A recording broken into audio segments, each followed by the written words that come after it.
প্রিয় viewers, I hope you guys are absolutely fine and আপনাকে স্বাগতম আর একটা টেক নিউজে। আশা করি ডিসঅ্যাপয়েন্ট হবেন না।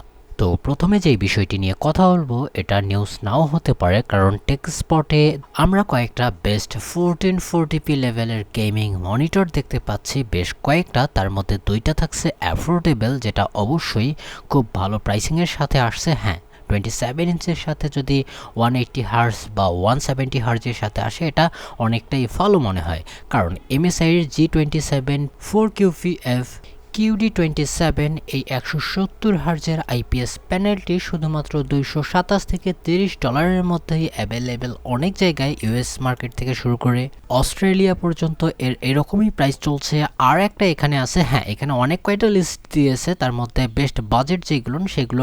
আর একটা আছে AOCর Q27 G3XMN 27 ইঞ্চের 180 হার্জের এই VA প্যানেলটিও পাওয়া যাচ্ছে $300, অর্থাৎ ওদের প্রাইস অনুযায়ী। তবে হ্যাঁ, এরকম প্রাইস যদি আমরা বাংলাদেশে দেখতে পারি, এটা অনেকটা হেল্প করতে পারে যারা একটু 1080pর উপরে গেমিং করার চিন্তা ভাবনা করছেন, which is 1440p। I hope যে বাংলাদেশেও এই ধরনের মনিটরের প্রাইস অনেকটা কম হবে। তারপরের যে বিষয়টি আসছে এটি অনেক ইন্টারেস্টিং, কারণ এটা PSU অর্থাৎ পাওয়ার সাপ্লাই ইউনিটের যে সার্টিফিকেশন, এটার আর একটা লেভেল যোগ করতে চলে এসেছে 80+ রুবির সার্টিফিকেশন। ঠিকই শুনেছেন, রুবি থাকছে, অর্থাৎ টাইটানিয়ামের পরের অংশটাই। আমি জানি না আপনাদের মধ্যে কারা আছেন যারা পাওয়ার সাপ্লাইয়ের স্ট্যান্ডার্ড বা সার্টিফিকেশন অনুযায়ী 80+ গোল্ড ব্যবহার করেন। উপরের গুলো তো বাদই দিলাম, আর চলে আসছে রুবি। তবে হ্যাঁ, এটা বর্তমানে ইন্ডাস্ট্রি গ্রেডের জন্য অনেকটাই সাপোর্টিভ হবে, যার 100% লোডে 92% এফিশিয়েন্ট হবে বলে তারা দাবি করেছে। দেখি টাইটানিয়ামের পর কতটা শক্তিশালী হয় রুবি। অ্যান্ড তারপরে যদি কথা বলি পাওয়ার সাপ্লাই রিলেটেড, অবশ্যই বলতে হবে সিসনিকের কথা। বাই দ্য ওয়ে, এটা লাইনাসের মতো কোনো পেইড প্রমোশন না, তবে তাদের একটা পাওয়ার সাপ্লাই মার্কেটে চলে এসেছে যেটা 3200 ওয়াটের। ইয়েস, 3200 ওয়াট, যেখানে সর্বোচ্চ আপনারা 16 পিনের ওয়াপিং 6টা কানেক্টর দেখতে পারেন, যেটা আসলে ম্যাসিভ।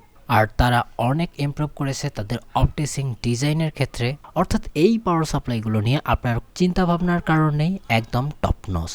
তারপরে যদি কথা বলি ইন্টেলের, অবশ্যই এটা অনেককেই ডিসঅ্যাপয়েন্ট করতে পারে, আর এর আগেও আমি এই বিষয়টি বলেছি। অর্থাৎ আপকামিং যে সকল সিপিইউ আসবে ইন্টেলের কাছ থেকে, আপকামিং বলতে আমি নেক্সট জেনারেশন আর্কিটেকচারের কথা বলছি, অর্থাৎ নোভা লেকের কথা। তো সেক্ষেত্রে এবার হতে পারে LGA 1954 সকেট, অর্থাৎ আপনি 1700 সকেট বাদ দিন, 1851 সকেটকেও এবার চেঞ্জ করতে হচ্ছে সামনের জেনারেশনের জন্য।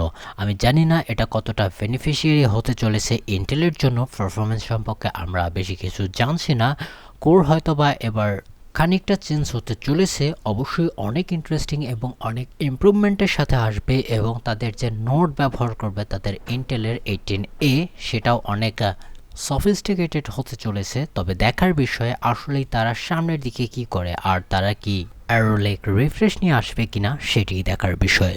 তারপরের যে নিউজটি আসছে সেটি আসছে এনভিডিয়ার কাছ থেকে, আর এনভিডিয়ার RTX 5090 প্রাইস ইউরোপে দেখা গেছে একটুখানি কম হয়েছে, অর্থাৎ বিলো MSRP-র নিচেই চলে এসেছে, যেটা একটা ভালো, শুধু ভালো বলবো না, অনেক ভালো বিষয়। কারণ এখানে দেখুন, আপনারা দেখেছেন যে এই কার্ডগুলো বিশেষ করে ইউএস মার্কেটে বা অনেক মার্কেটে এর দাম ছিল ধরুন $2000, তো সেগুলো কিন্তু বা $2100, সেগুলো 3000 পর্যন্ত চলে গিয়েছিল বা এর বেশি চলে গিয়েছিল। আর এখন যদি এটা বিলো MSRP-তে থাকে তো এটা একটা গুড থিং।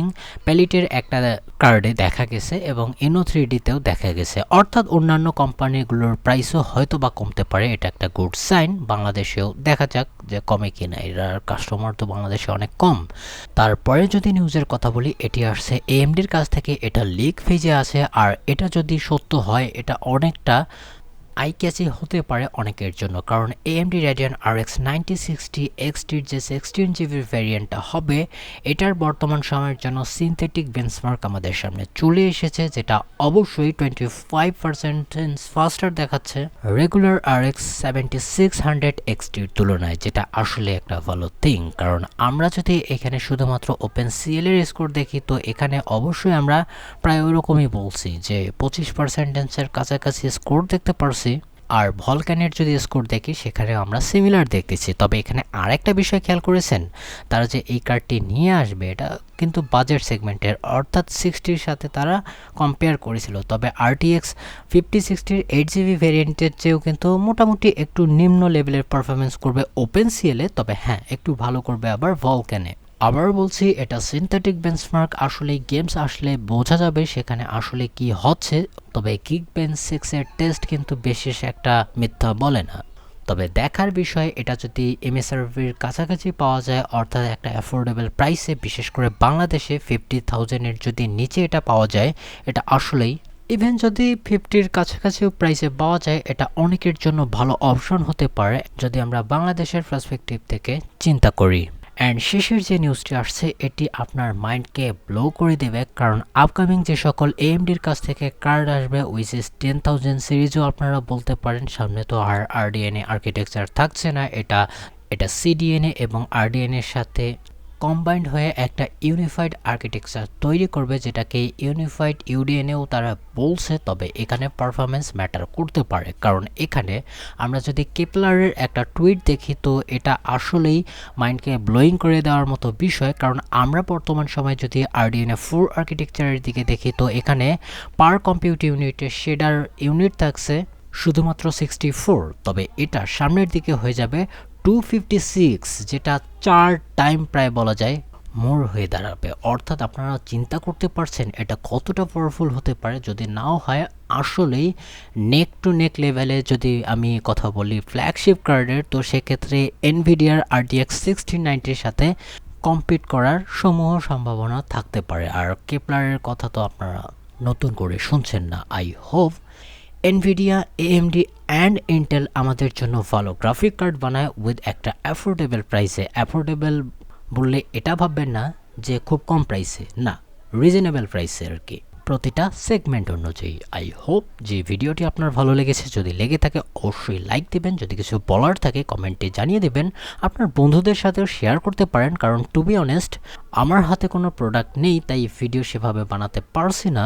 আপনারা চাইলে অন্যান্য টেক নিউজের উপরেও আমি একটা কভার আপ করতে পারি, সেটাও কমেন্টে লিখে জানাতে পারেন। অবশ্যই সাবস্ক্রাইব করে যাবেন। ভালো থাকবেন, সুস্থ থাকবেন, বাই বাই।